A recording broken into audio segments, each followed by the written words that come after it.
ভারতের ধনকুবের গৌতম আদানির বিরুদ্ধে যুক্তরাষ্ট্রের প্রসিকিউটরদের জালিয়াতির অভিযোগ ওঠার পর কেনিয়ার প্রেসিডেন্ট উইলিয়াম রুটো আদানি গ্রুপের সঙ্গে হওয়া দুটি বড় চুক্তি বাতিল করেছেন।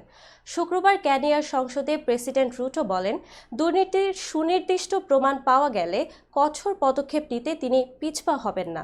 আদানি গ্রুপের সঙ্গে বাতিল হওয়া চুক্তিগুলোর একটি ছিল কেনিয়ার জামো কেনিয়াট্টা আন্তর্জাতিক বিমানবন্দরে $1.85 বিলিয়ন বিনিয়োগের। এই প্রকল্পে নতুন রানওয়ে এবং উন্নত যাত্রী টার্মিনাল নির্মাণের পরিকল্পনা ছিল। এছাড়া $736 মিলিয়ন বিদ্যুৎ লাইন নির্মাণ প্রকল্পের চুক্তি ছিল।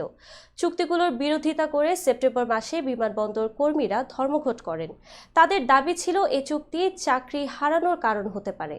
যদিও জ্বালানি মন্ত্রী ওপিও ওয়ানজাই সংসদীয় কমিটিতে জানান, বিদ্যুৎ প্রকল্পে কোনো দুর্নীতির ঘটনা ঘটেনি।